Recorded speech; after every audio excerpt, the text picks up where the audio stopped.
Tapi saya pernah sholat di samping saya, imam baca kunut, dia diam. Allahumma hadina fiman hadait, nggak mau. Imam Ahmad bin Hambal berbeda dengan Imam Syafi'i. Tapi ketika Imam Ahmad bin Hambal sebagai murid, Imam Syafi'i sebagai guru, berteman, bersahabat, meninggal Imam Syafi'i. Disebutkan dalam kitab Manaqib Imam Syafi'i. Apa kata Imam Ahmad bin Hambal? Da'autu lisyafi'i fi salati.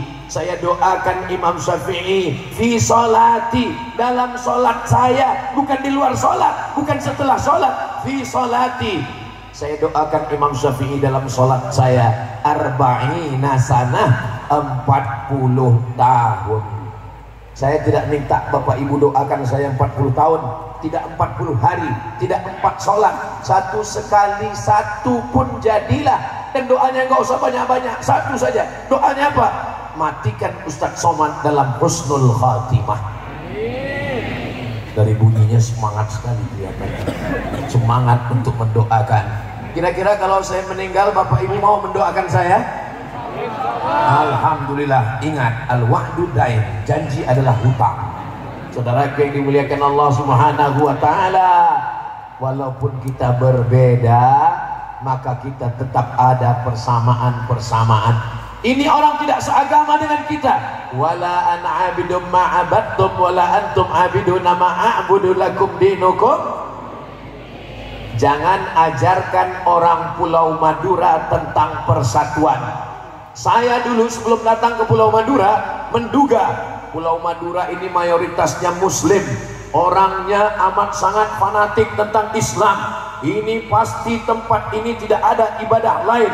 Tapi begitu saya sampai ke Pulau Madura, tempat-tempat ibadah tetap ada, tidak dihancurkan. Dulu bayangan saya sebelum menyeberang ke Pulau Madura, bayangan saya tempat ibadah yang bukan Islam itu sudah hancur semua, kena celurit. Tapi ternyata tidak ada yang terganggu. Wa ma arsalnaka illa rahmatan lil alamin. Kalaupun mereka mengajak kepada Islam, ud'u ila sabili rabbik, ajak mereka ke jalan Allah. Dengan apa? Bil hikmah. Dengan apa? Wal mau'izatil hasanah. Kalaupun mesti berdebat, wajadilhum, debatlah. Tapi debatnya dengan cara yang santun. Billati hiya ahsan. Karena akhir ayat itu ditutup, inna rabbaka huwa a'lamu biman dhalla an sabilihi wa huwa a'lamu bil muhtadin. Krisis kita sekarang adalah krisis persatuan. Kira-kira yang saya sampaikan betul atau enggak betul? Dari bunyinya seperti enggak yakin. Persatuan kita sedang tercabik-cabik. Kenapa kita tidak bisa bersatu? Karena kita tidak kenal. Tak kenal maka tak sayang, tak sayang maka tak ngutang. Maka kita mesti kenal dulu. Saya tahu ini jamaah banyak yang sudah kenal dengan Ustaz Abdul Somad walaupun tidak pernah bertemu. Kami tahu Ustaz Somad sudah lama kenal. Kenalnya di mana? Di channel Ustaz Abdul Somad. Ustaz Abdul Somad Official. Subscribe, like, share, and comment. Hari ini kami cuma mau melihat apakah Ustaz Somad yang kami kenal suaranya, kami tahu ceramahnya itu sama nggak wajahnya dengan yang di Baleho. Ternyata di Baleho lebih putih. Ada seorang kolumnis koran Ahram di Kairo, Mesir, namanya Anis Mansur. Anis Mansur menulis 3 pertanyaan. Hal araftahu, apakah kamu kenal dengan dia? Naam, ana araftuhu, saya kenal dengan dia. Hal iltaqaita bihi, apakah kamu sudah bertemu dengan dia? Lam altaqi bihi, idzan lam araf, idzan lam ta'rifu, saya belum pernah ketemu. Kalau belum pernah ketemu berarti kamu belum kenal. Kita sudah ketemu atau belum? Sudah di alam gaib, baru hari ini di alam nyata. Hal araftahu, hal apakah kamu kenal dengan dia? Naam araftuhu, saya kenal dengan dia. Apakah kamu pernah berjalan sama dengan dia? Belum. Kamu belum kenal dengan orang kalau kamu belum pernah satu perjalanan dengan dia. Ustaz Somad kenal dengan Kiai Haji Ahmad Fauzi Tijani. Pernah seperjalanan dengan dia? Ya. Setiap saya datang ke Pulau Madura, 4 hari saya datang. Hari Jumat, hari Sabtu, hari Ahad, hari Senin. Ini tausiah saya yang terakhir. Kalau gitu habis ini Ustaz mati. Habis ini langsung ke airport. Selama 4 hari perjalanan ini, saya melihat bagaimana beliau makan, bagaimana beliau minum, bagaimana beliau sholat, bagaimana beliau lelah, bagaimana beliau mengantuk, bagaimana beliau letih, dan bagaimana beliau saat kehilangan sendal. Banyak orang yang ketika kita bertemu orangnya ta'zim, orangnya tawadhu, orangnya sabar, tapi begitu sendalnya hilang ngamuk. Tapi Kiai Ahmad Fauzi Tijani begitu dikatakan sendalnya hilang, dia belum tenang. Kenapa? Mungkin beliau merasa bahwa sendal itu sudah masuk surga duluan. Seperti sendalnya Bilal bin Rabah. Apa kata Nabi SAW? Ta'al ya Bilal, sini sebentar Bilal. Ada apa ya Rasulullah? Sami'tu dafan alaika baina yadayya fil jannah. Saya mendengar suara gesekan sendalmu di surga. Sehebat-hebatnya Abdul Somad. Kok hebat? Abdul Somad statusmu STJ, status tak jelas. Tapi Bilal bin Rabah, walaupun dia berkulit hitam, walaupun dia budak hamba sahaya, sendalnya lebih dulu masuk surga daripada engkau Abdul Somad. Apa pembahasan kita tadi? Kok ke sendal perginya? Saudara yang dimuliakan Allah Subhanahu wa taala, maka kita saling mengenal, bersilaturahim. Mungkin orang yang belum pernah ketemu dengan Ustaz Somad hanya nonton videonya saja. Apa kata mereka? Ustaz Somad itu orangnya keras, Ustaz Somad itu orangnya kasar, ngomongnya melambung. Ustaz Somad itu bukan keras, suaranya yang nyaring. Suaranya pun nggak terlalu nyaring, tapi karena sound systemnya mantap. Karena yang dimuliakan Allah Subhanahu wa taala, saya menduga hari Jumat, hari Sabtu, hari Ahad, hari Senin, hari terakhir, tausiah terakhir, saya menduga di tausiah terakhir ini saya sudah tidak bisa lagi bersuara menggelegar. Saya mau bicara yang santai-santai saja. Jamaah sekalian, mari kita menjaga peradaban, mari kita jaga persatuan. Tapi rupanya ketika bertemu dengan jamaah yang bersemangat, kita pun jadi juga ikut bersemangat. Kenapa suara Ustadz masih menggelegar? Kenapa suara Ustadz masih nyaring? Banyak alasan. Pertama, peci baru. Yang kedua, baju baru. Yang ketiga, tadi dikasih kiai makanan penuh meja itu. Bangkingkan penuhnya, bingung saya mau makan apa. Saya cari makanan yang tidak terlalu lama mengunyahnya, pakai kuah, kanan kiri gul. Masya Allah, tabarakallah. Man ahsana ilaikum, siapa yang berbuat baik kepada kamu, fakafi'uhu, balaslah. Fa illam tajidu, kalau kamu belum mampu membalasnya, fad'ulahu, doakanlah. Semoga kiai panjang umur, murah rezeki. Semoga pondok ini terus dari generasi ke generasi tetap dijaga Allah sampai hari kiamat. Ini menjadi bentengnya Pulau Madura, bentengnya Ahlus Sunnah wal Jamaah. Persatuan. Umat Islam ini bukan lemah. Kenapa kita bisa dijajah Belanda? Kenapa kita bisa dijajah Jepang? Jepang tidak kuat, Belanda tidak hebat. Coba perhatikan peta Eropa. Dari Maroko, Mesir, Libya, Tunisia, Aljazair, Maroko. Selesai Maroko, nyebrang Samudra Atlantik, Jesiras. Dari Jesiras masuk ke Spanyol, Portugis, Portugal. Ustadz, Portugis dengan Portugal dua negara, satu negara. Apa bedanya? Portugis orangnya, Portugal negaranya. Portugal itu nama negara, bukan persatuan orang tua gatal. Portugal negaranya, Portugis orangnya.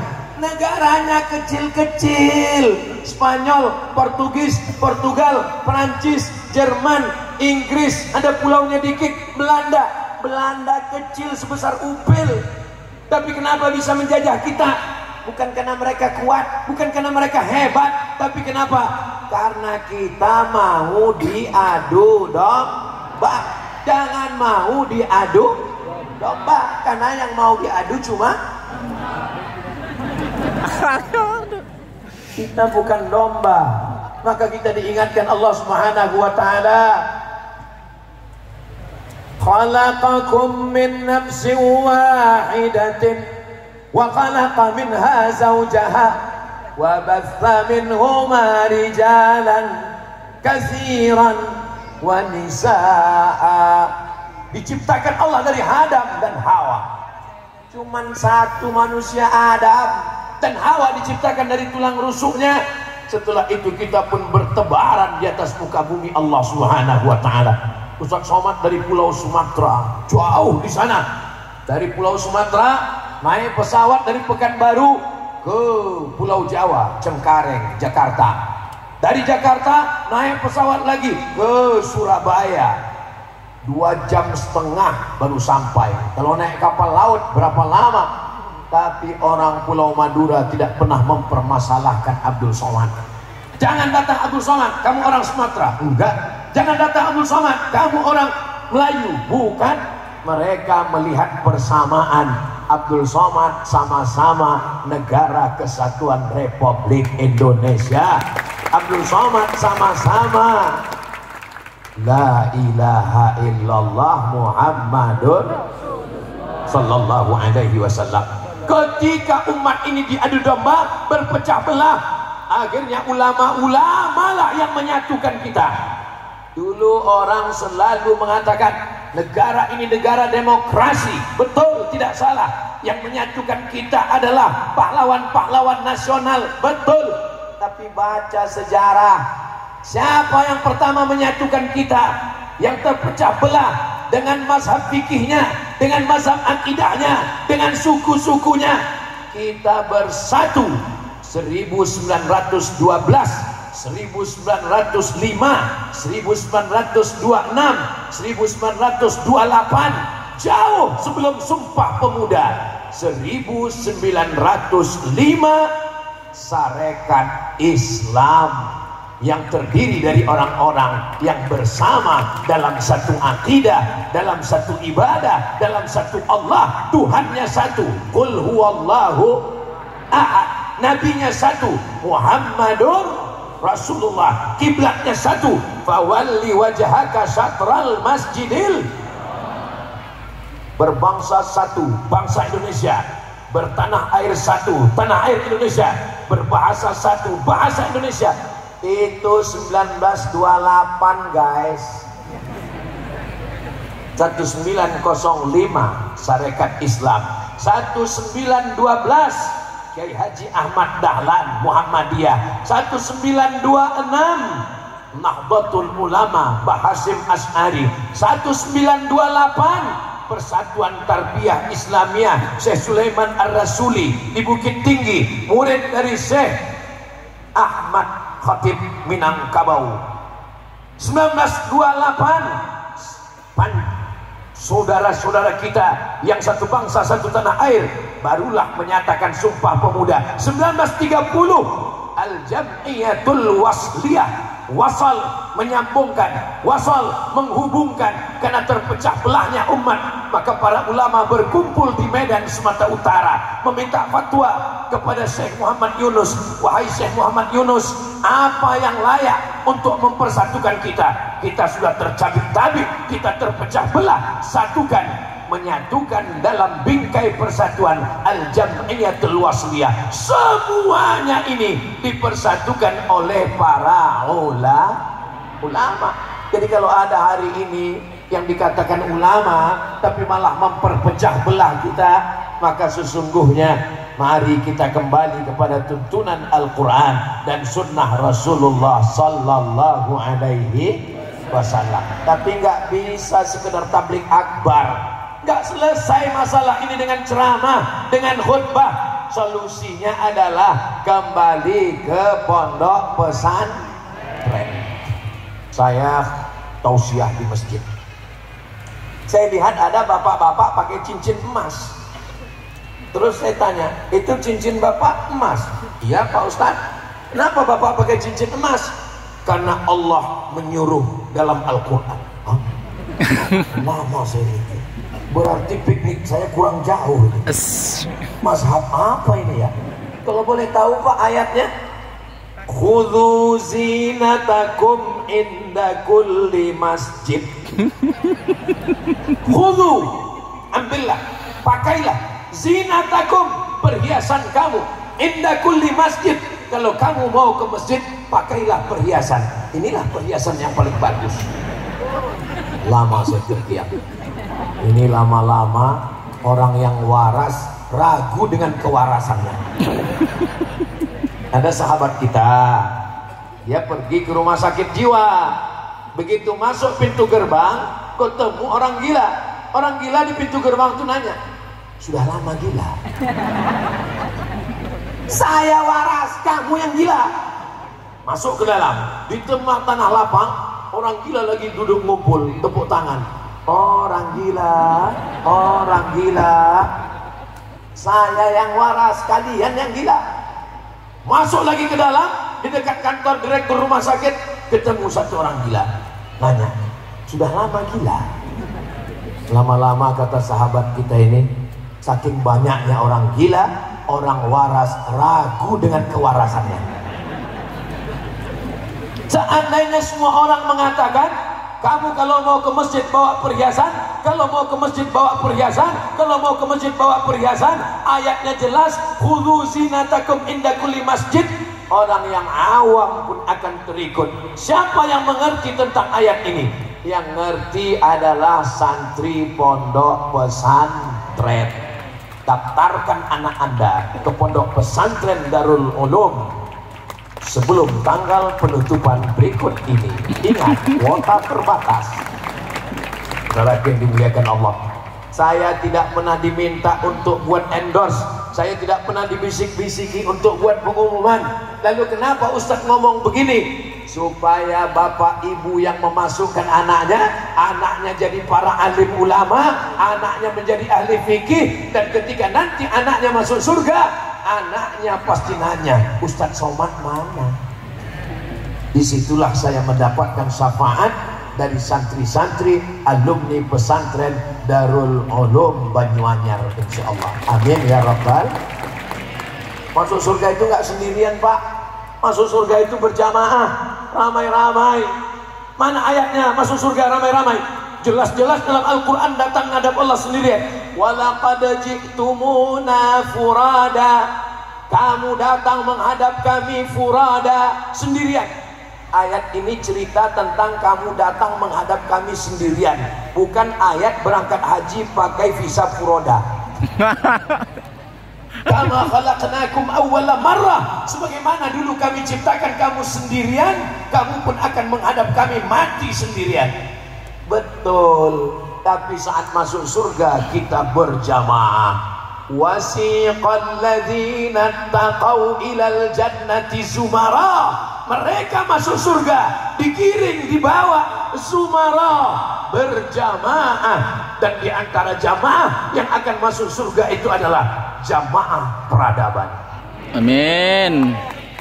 Tentu yang masuk lebih dulu yang punya seragam. Jamaah peradaban. Berangkat. Yang masuk, yang pakai seragam dulu, masuk. Ustadz Somad masuk, of course. Itulah maka pentingnya kita selalu bersama dengan orang-orang soleh, bukan somad. Tadi saya mulai tausiah jam 8:30. Sekarang sudah jam 9 lewat 10. Ternyata sudah 40 menit saya berdiri, anak kecil 2 orang yang di depan tidak bergeming sedikit pun. Di tempat lain saya dari tadi memang menghitung nih sampai berapa menit mereka bertahan 2 orang pengawal Ahlus Sunnah wal Jamaah. Di tempat lain saya tausiah baru kultum 15 menit bapaknya udah nguap, apalagi anaknya. Tapi hari ini tolong adik kameramen ambil gambar mereka sebelum mereka berdiri pulang ke ibunya. Mohon maaf ya Bu, ini anak diancam atau sukarela? Saudara yang dimuliakan Allah Subhanahu wa Ta'ala, kalau anak-anaknya saja tahan mendengar ceramah, apalagi bapak ibunya. Betul? Memangnya Ustadz Somad gak pernah diundang acara ceramah untuk anak-anak? Pernah. pengalaman yang paling menggetarkan hati. Assalamualaikum Ustaz Somad. Waalaikumsalam. Bisa datang menyampaikan tausiah di sekolah kami? Siap. Simatupang, siang malam tunggu panggilan. Saya datang. Begitu saya datang, saya sangka yang mau diceramahi wali santri, wali murid, anak TK semua. Kata protokol, berikut ini mari kita dengarkan tausiah yang akan disampaikan oleh Profesor Dr. Abdul Somad LCMA. Enggak ada satupun anak itu yang peduli. Semuanya dalam hati saya habis harga diriku. Saya pun menjaga wibawa saya. Saya pura-pura seakan-akan tidak terjadi apa-apa. Assalamualaikum warahmatullahi wabarakatuh. Mereka tetap juga nggak peduli. Saya buka dengan muqaddimah. Alhamdulillahi wa kafa, wassalatu wassalamu ala al-habibil mujtaba wa ala alihi wa ashabihi ahli sidqi wal wafa. Subhanaka la ilma lana. Mereka tetap nggak memperhatikan. Sampai akhirnya ini kalau saya lanjutkan dua kemungkinan. Kalau nggak saya stres, mereka stres. Akhirnya saya panggil pawangnya. Kepala sekolah, mohon bantu saya, Bu. Bisa ibu tolong saya? Kalau nggak bisa tolong, saya pulang nih. Datang kepala sekolah naik ke atas pentas, lalu dia senyum ke anak-anak. Anak-anak sekalian, tepuk anak soleh. Anak soleh, jangan ribut. Lihat Ustadz lagi cemas. Begitu ibunya tepuk tangan, anaknya tenang. Dalam hati saya, ternyata semudah itu ya. Kalau tahu gitu saya tepuk dari tadi. Tapi di Banyuanyar, anak-anak yang dididik sudah terbiasa mendengarkan tausiah. Mereka tidak bersembunyi di belakang, mereka tidak berada di tengah ibunya, mereka tampil ke depan. Inilah calon pemimpin masa depan. Allahu Akbar. Kira-kira bapak dulu waktu masih kecil sebesar ini, apakah seberani ini? Belum tentu. Kenapa mereka bisa seberani ini? Karena mereka mendapatkan doa barokah dari para kiai, para alim, para ulama. Mereka sudah terbiasa. Saya pernah ke satu daerah, diundang makan di rumah jamaah. Sampai di dalam, orang tuanya minta doa. Ustaz tolong doakan anak saya. Takut. Mati saya, sangka saya setan. Saudara yang dimuliakan Allah Subhanahu wa taala, masukkan anak ke pondok pesantren. Tapi katanya kita disuruh bawa perhiasan kalau mau pergi ke masjid. Lihat dulu asbabun nuzul ayat itu. Ayat itu cerita tentang apa? Dulu mereka tawaf di samping Ka'bah, uryanun taliq. Mohon maaf, beribu maaf, dalam keadaan oryan, telanjang bulat, nggak pakai baju. Mohon maaf, tidak layak saya berkata di depan kiai. Turun ayat khudhu zinatakum, maknanya ambil perhiasan. Pakaian kamu, pakai pakaian inda kulli masjid. Ketika kamu masuk Masjidil Haram mau tawaf, pakai pakaian, bukan tanpa pakaian. Itu nggak ada dalam terjemah depak Kementerian Agama. Itu ada dalam kitab tafsir. Masalahnya tafsir berbahasa Arab. Yang paling kecil tafsir Mufradat Al-Quran berbahasa Arab. Tafsir Jalaluddin Al-Ma'alli, Jalaluddin As-Suyuti berbahasa Arab. Tafsir Abul Fida Ismail Ibnu Katsir berbahasa Arab. Tafsir Al-Quranil Azim, Tafsir Mafatihul Ghaib Fahruddin Ar-Razi berbahasa Arab. Dan pintu masuk ke bahasa Arab, nahwu, sharaf, balaghah, ma'ani, bayan, itu hanya dipelajari di pondok pesantren. Maka yang sudah memasukkan anaknya ke pondok pesantren, alhamdulillah. Yang belum memasukkan anaknya ke pesantren, insya Allah. Yang sudah saya kasih tahu nggak juga mau masukkan anak ke pesantren, kok innalillah Pak Ustadz ya. Fitnah akhir zaman hari ini luar biasa. Pondok pesantren memberikan kunci-kunci ke anak kita. Kalau sudah dapat kuncinya, dia tahu mana orang sesat, mana orang salah. Sekarang di internet semuanya muncul. Dulu ini pakar nahu, ini pakar sorof, ini pakar bahasa Arab, ini pakar balaghah. Sekarang muncul ini pakar bahasa semut. Aneh-aneh zaman ini sekarang. Maka kalau anak kita tidak dipersenjatai dengan ilmu-ilmu agama, mudah dia disesatkan. La yadurrukum man dhalla idza tadaitum. Kalau kamu dapat hidayah, kalau kamu dapat ilmu, satu dunia menyesatkan kamu, kamu tidak akan bisa sesat. Ihdinas siratal mustaqim, siratal ladzina an'amta 'alaihim minan nabiyyin was-siddiqin was-syuhada was-salihin. Bagian yang pertama, persatuan. Setelah kita bisa bersatu, berikutnya perubahan. Mesti ada perubahan. Contohnya yang sudah berubah itu siapa? Abdul Somad. Tadi pecinya merah, sekarang hitam. Tadi bajunya putih polos, sekarang sudah ada hijau-hijaunya. Mesti ada perubahan. Alhamdulillah Pak Ustadz, itu suami saya sejak dengar ceramah pengajian Ustadz Somad sudah ada perubahan Pak Ustadz. Dulu nggak sholat, sekarang sudah sholat. Sholat apa Bu? Idul Adha. Karena mau ngambil kupon daging kurban. Alhamdulillah Ustadz Somad, istri saya dulu orangnya pelit, bakhil, medit, kedekut, kikir. Sekarang sudah dermawan. Dulu kalau ada kotak sedekah depan 2.000, sekarang sudah berubah Ustaz. Berapa? 2.500. Allah rahasiakan, tidak ada yang tahu siapa dapat haji mabrur. Allah rahasiakan, tidak ada yang tahu siapa dapat sholat wusta. Allah rahasiakan, tidak ada yang tahu siapa dapat Lailatul Qadar. Allah rahasiakan, tidak ada yang tahu siapa dapat taubat nasuha. Kenapa Allah rahasiakan? Supaya kita tetap khauf, takut, cemas, tapi kita tetap berharap. Bainal khauf war raja, takut dan cemas, dan senantiasa berharap. Mudah-mudahan kita mendapatkan haji mabrur, mudah-mudahan mendapatkan Lailatul Qadar, mudah-mudahan mendapatkan taubat nasuha, mudah-mudahan mendapatkan husnul khatimah. Terus apa tanda orang dapat haji mabrur? Apa tanda orang dapat husnul khatimah? Apa tanda orang dapat? Tandanya salah satunya adalah ada perubahan. Ustaz, katanya kalau kita pulang haji itu ada perubahan Pak Ustaz. Gimana perubahannya? Wajah putih bercahaya. Itu bukan haji mabrur, skincare. Wajah Cina, tangan Afrika. Saudara yang dimuliakan Allah Subhanahu wa taala, perubahan bukan dalam bentuk fisik, perubahan dalam bentuk perubahan gaya. Kamu kenapa sekarang cuma duduk-duduk di masjid? Kenapa tidak bisnis?